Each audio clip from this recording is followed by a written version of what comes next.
El cronómetro marca que faltan solo 5 minutos para el silbatazo final. Y el marcador, pues, está completamente empatado. Uf, la peor tensión, claro. Totalmente. O sea, a nivel físico, la situación es ya crítica. Las piernas ya no responden con esa misma agilidad, sientes que el oxígeno de plano no te llega a los pulmones y el ruido en las gradas es pues una mezcla ensordecedora entre esperanza y un terror absoluto, ¿no? Sí, es un ambiente que te asfixia. Exacto. Y es en estos exactos instantes donde el tiempo sufre como una distorsión, o sea, parece detenerse y estirarse al mismo tiempo. Un simple error de cálculo, un pase tantito retrasado o un resbalón en el pasto y el trabajo de meses se esfuma. Se va a la basura, literal. O por el contrario, un chispazo así de genialidad táctica y te conviertes en la leyenda absoluta de la tarde. Digo, la presión de los minutos finales es una fuerza invisible que puede quebrar la estructura mental de un equipo entero o forjar a un héroe de la nada. Bienvenidos a Historia del Fútbol Mexicano. Y fíjate que esa fuerza invisible que mencionas es, pues, en muchos sentidos, el verdadero protagonista de este deporte. Ajá. O sea, la línea que separa la gloria del colapso total en la cancha es microscópica. Y a menudo, pues, esa frontera no la dicta el talento físico ni la estrategia de pizarrón. Claro, va más allá de eso. Exacto.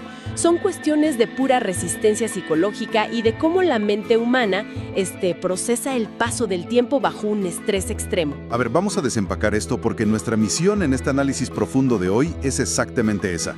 Queremos entrar en la mente de las plantillas y diseccionar, digamos, la tensión pura que ejerce el reloj. Me encanta. Sí, y sin dar demasiados rodeos, vamos a tomar una máquina del tiempo y aterrizar directamente en la jornada 33 de la temporada 1944-1945. Órale, un viaje en el tiempo fascinante. Así es. Y tenemos un conjunto de partidos que, fíjate, sirven como una cápsula del tiempo perfecta para entender estos mecanismos de la psicología deportiva que mencionas. No vamos a repasar un simple directorio de resultados antiguos. Qué aburrido sería eso. Sí, no. Aquí vamos a ver el drama puro detrás de los números. Y ahí es donde el enfoque táctico debe estar en el cronómetro. O sea, si solo leemos los resultados finales en una tabla, pues nos quedamos en la superficie, ¿no? Ajá, nos perdemos el contexto. Perdemos la verdadera narrativa. Porque la anatomía de un partido no se entiende nada más viendo quién se llevó los puntos, sino analizando el reloj, cuándo, y cómo cayeron las anotaciones. Claro, ese registro temporal nos revela, digamos, los picos de adrenalina, las crisis de desesperación, cómo de plano se rompen las tácticas y los patrones de comportamiento humano cuando el agotamiento ya se apodera del cuerpo. Y para encontrar esos patrones, pues necesitamos observar qué sucede cuando un equipo rema contra la corriente hasta quedarse literal sin oxígeno. Sí. El 29 de marzo de ese año, tuvimos un duelo adelantado que ejemplifica esto a la perfección. Asturias contra Moctezuma. Este partido, es un caso de estudio clínico sobre el colapso fisiológico y mental.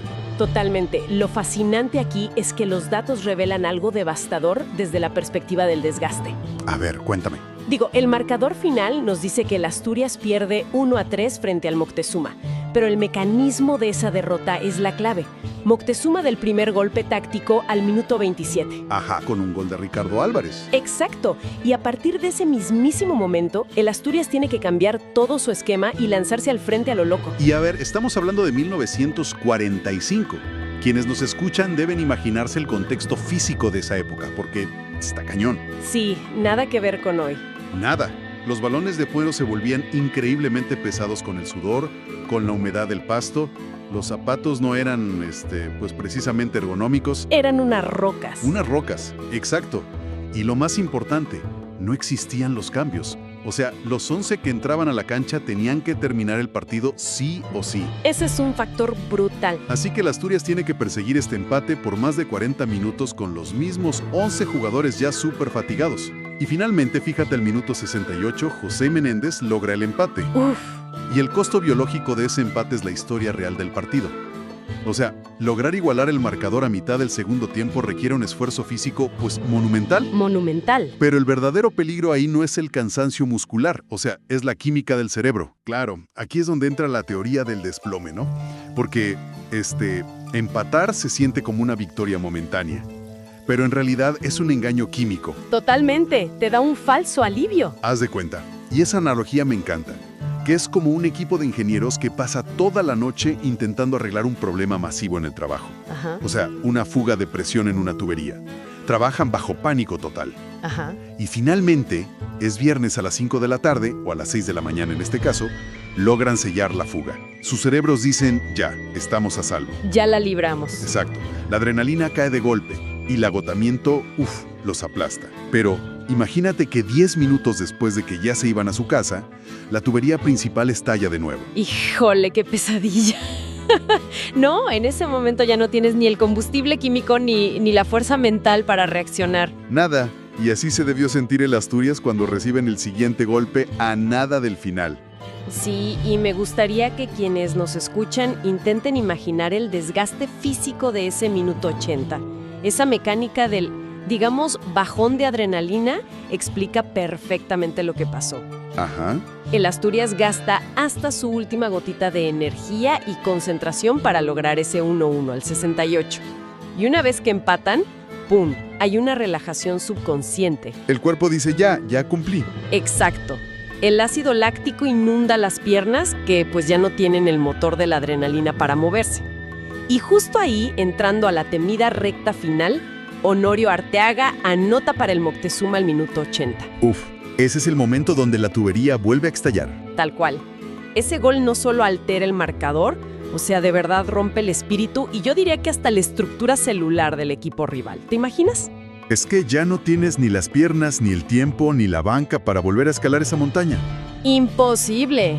La consecuencia directa es la pérdida total de la estructura táctica. Apenas 8 minutos después de ese golpe devastador, al 88, la defensa del Asturias ya no existe, de plano. Son fantasmas en la cancha. Literal.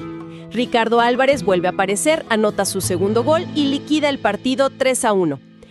Ese tercer gol es un síntoma, no una causa. Claro.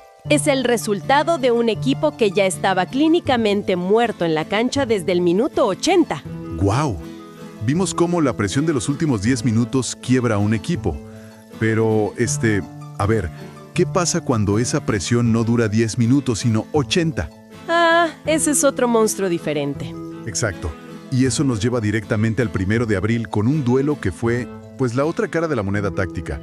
Pasamos del caos final a la tortura mental de defender una ventaja casi desde el silbatazo inicial. Atlas contra .D.O. Un contraste estratégico fascinante, porque el marcador final nos indica un 2-0 a favor del Atlas. Ajá. Pero el partido entero, queda condicionado por una sola acción, que ocurre casi inmediatamente.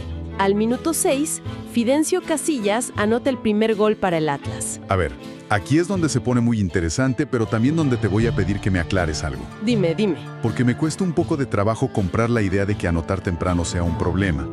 Digo, cualquier entrenador moderno, o incluso de 1945, te diría que prefiere ir ganando 1-0 desde el minuto 6 a estar, no sé, en un empate a 0 sufriendo. Pues sí, en el papel suena ideal. ¿Por qué entonces se considera que este escenario puede convertirse en una especie de trampa mental? O sea, no es simplemente una ventaja objetiva y ya.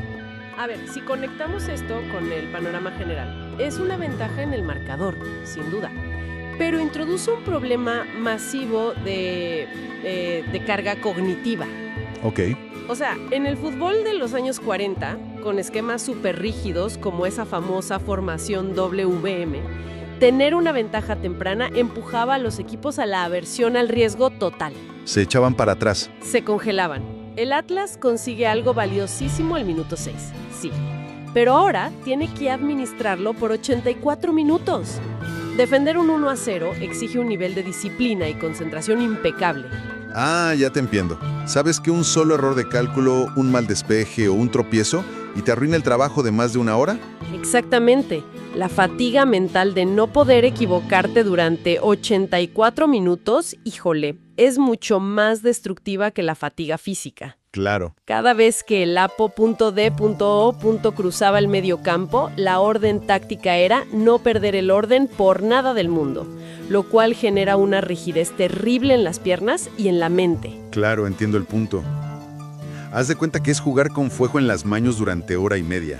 O sea, no puedes ni parpadear. Ni un segundo. A diferencia del Asturias que vimos colapsar por perseguir el resultado como locos, aquí el Atlas tuvo que construir un muro mental y pues sostenerlo bajo una lluvia constante de estrés. Y fíjate que ese muro de contención aguantó hasta el minuto 87. Si analizamos ese instante crítico, o sea, faltan solo 3 minutos para el tiempo reglamentario. El rival lógicamente estaba volcado al frente con todos sus hombres, ya desesperado por el empate y asumiendo riesgos extremos en su propia zona defensiva. Dejando huecos por todos lados. Exacto. Esa desesperación genera espacios enormes. Y ahí es donde Pedro Zaragoza aprovecha un contragolpe para anotar el 2-0 definitivo para el Atlas. Ya, el clavo en el ataúd. Y más que eso, ese gol al 87 no es solo un punto más, es la válvula de escape, es la liberación física de una olla de presión que estuvo, digamos, a punto de estallar durante 81 minutos de pura tortura táctica. ¡Wow! Es el gol que te permite volver a respirar, ¿no? Literal. Hemos analizado un colapso tardío por fatiga química y una defensa estoica basada en concentración extrema.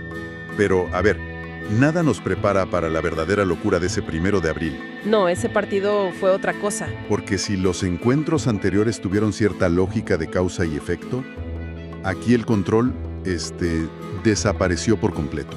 León contra Marte. Híjole. Este encuentro desafía cualquier manual de gestión de crisis, de verdad. Es el péndulo emocional operando a su máxima capacidad, sin ningún tipo de filtro defensivo. El resultado es un empate 3-3. Y la secuencia cronológica de las anotaciones es que de verdad es de no creerse. Es una locura. Yo lo comparo con una pelea de boxeo sin defensa, donde solo hay ganchos al hígado, uno tras otro. La falta de control empieza de inmediato porque al minuto 1, o sea, apenas el árbitro autorice el juego, Mesa anota para el León, al minuto 1. Es que imagínate el famoso impacto psicológico de recibir daño antes de haber siquiera entrado en ritmo de partido. Ni había sudado. Error del exceso de confianza. Se la creen demasiado rápido. Exacto.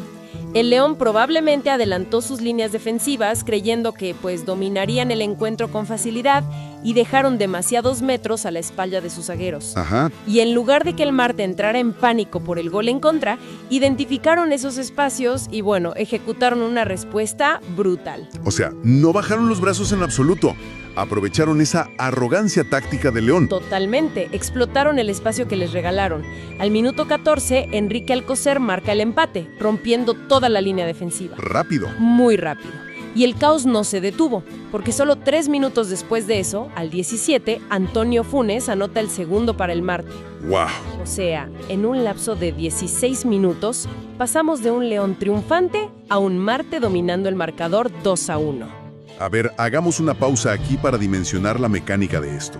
E imaginen esto los que nos escuchan. Eres el entrenador del León. Entraste a la cancha, ejecutaste una jugada perfecta al minuto 1. Te sentiste el dueño absoluto del partido. Y al llegar el silbatazo del medio tiempo, vas perdiendo. Un balde de agua helada. ¿Sí? Y me pregunto cómo funciona el reseteo mental en ese vestidor. Imagínense las charlas en ese vestuario. Tienes 15 minutos para borrar el trauma de la voltereta y convencer a tus jugadores de que la táctica inicial aún sirve. Pues mira, la intervención del entrenador en ese descanso tuvo que centrarse sí o sí en simplificar el juego. ¿Cómo sí? Porque cuando un equipo sufre una voltereta tan violenta, el medio campo suele llenarse de dudas. Nadie quiere soltar el balón, pero nadie quiere arriesgar. La solución táctica de León para el segundo tiempo fue evidente. Se saltaron la presión en la zona media y buscaron la verticalidad pura. Pase largo y a correr. Exacto. Y el jugador que asume esa responsabilidad mental y física es Marco Aurelio. Uy, este hombre sale al segundo tiempo y decide que el partido es suyo, básicamente. Recupera la ventaja con un doblete fulminante. Anota al minuto 52 y luego otra vez al 59. Increíble. Del 1-2 en contra, pasamos al 3-2 a favor del León. Es una montaña rusa donde nadie quiere pisar el freno. Y esos 7 minutos de, digamos, hiperactividad de Marco Aurelio demuestran cómo la inercia de un partido es increíblemente frágil. Sí, cambian un segundo. El León domina el inicio de la segunda mitad, claro, pero la factura física de un juego de ida y vuelta con 5 goles en menos de una hora, pues es insostenible en esa época. Claro, el ácido láctico a tope. las piernas empiezan a pesar el doble o el triple. Y el fantasma del reloj aparece de nuevo, ¿no? Al minuto 85, cuando ya parecía que el León había sobrevivido a sus propios errores y se llevaba los puntos, Leopoldo Proal aprovecha el desgaste defensivo y anota el 3-3 definitivo para el Marte. Otra vez en los últimos minutos. Faltando 5 minutos, vuelve a ocurrir el quiebre de la estructura. Es que el gol de Proal al 85 es la prueba de que ninguno de los dos equipos tuvo jamás el control del ritmo. Fueron, como micropartidos dentro de un juego mayor, dictados puramente por las reacciones instintivas a los goles. Ajá. La ventaja táctica nunca duró lo suficiente para consolidarse. Fue un choque de puro instinto de supervivencia. Sí, totalmente de acuerdo. Y, a ver, después de tanta adrenalina y caos, necesitamos mirar un duelo que nos muestre cómo los equipos lidian con el tiempo, pero en los márgenes más críticos del reloj. El choque entre Atlante y Puebla. Muy interesante ese. Terminó en un empate a 1, pero los minutos de los goles son una cátedra de psicología aplicada. Sí, y siguiendo nuestra tesis de que el tiempo es el factor decisivo, los minutos exactos aquí son el 44 y el 52. Clavados. Martí Ventolrá anota para el Atlante justo antes de irse al descanso. Y Manuel Alonso responde para el Puebla adelantito, al inicio del segundo tiempo. Un gol al minuto 44. A ver, esto tiene que ser el peor escenario posible para el equipo que lo recibe, ¿cierto? Tienes 1 minuto para asimilarlo y luego el árbitro te manda al vestidor a masticar el coraje. Es terrible. Y este escenario ilustra perfectamente lo que en psicología se conoce como el efecto Zeigarnik. A ver, explícanos eso. Este principio dicta que el cerebro humano recuerda y, digamos que se obsesiona mucho más con las tareas interrumpidas o incompletas que con las que ya terminaron. Ah, ok. Entonces, cuando el Puebla recibe un gol al 44, el silbatazo interrumpe su capacidad de reacción inmediata. Se van al vestidor y durante 15 minutos sus cerebros están atrapados, procesando obsesivamente ese error defensivo. Claro, te quedas pensando en eso en vez de descansar. Es un veneno mental. Muchos equipos regresan a la cancha arrastrando esa parálisis cognitiva y terminan recibiendo un segundo gol de inmediato porque siguen pensando en el primero. Pero el Puebla logra romper ese efecto Zeigarnik, ¿no?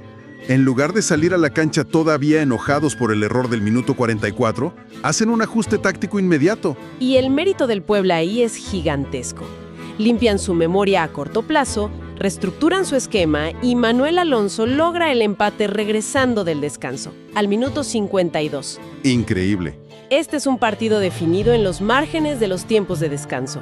El Atlante intentó usar el medio tiempo como un arma psicológica y el Puebla pues demostró una resiliencia cognitiva tremenda para neutralizar ese daño. Entonces, a ver, ¿qué significa todo esto cuando ampliamos el panorama y vemos la jornada completa? Porque hasta ahora hemos desmenuzado a los equipos que llevaron sus cuerpos al límite absoluto. Ajá. Pero hay un detalle enorme en los datos de esta fecha. Tuvimos a 5 equipos en lo que conocemos como bye, o jornada de descanso. El América, el España, el Guadalajara, el Oro y el Veracruz. No jugaron. Y fíjate que este es un punto de inflexión estructural que rara vez se discute en los análisis históricos. ¿Por qué lo dices? Porque analizar el impacto de un descanso en 1945 es, muy diferente a hacerlo hoy. Claro, hoy se meten al hielo y ya. Hoy los jugadores tienen crioterapia, cámaras hiperbáricas, nutriólogos personales. En los años 40, los viajes para jugar de visitante implicaban horas y horas de trayectos pesados en tren, cruzando la geografía de México. Hoy, no, en trenes de esa época. Imagínate, la recuperación pasiva lo era todo. O sea, si equipos como el León, el Marte o el Asturias se estaban destruyendo físicamente en empates agónicos y colapsos musculares, no me imagino la ventaja que tenían los que se quedaron en casa, relajados. Era una ventaja absoluta. En la jornada 33 de una temporada, el cuerpo de un futbolista de la época estaba al borde de la ruptura. Ya estaban rotos. Literal.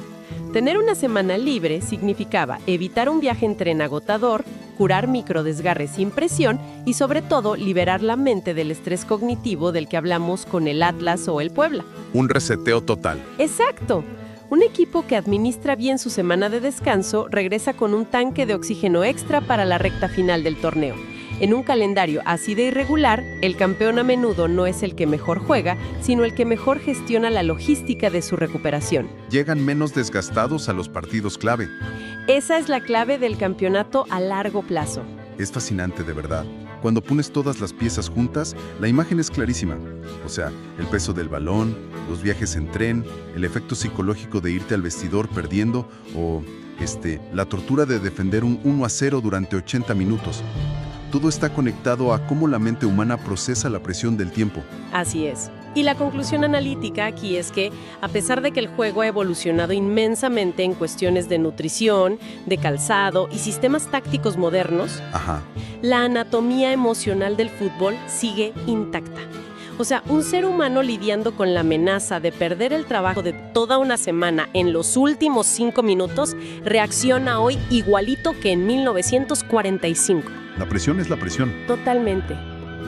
Los datos de la jornada 33 son invaluables porque nos muestran la resistencia biológica y psicológica en su estado más puro. Y eso es lo que hace que estos números sigan latiendo, ¿no?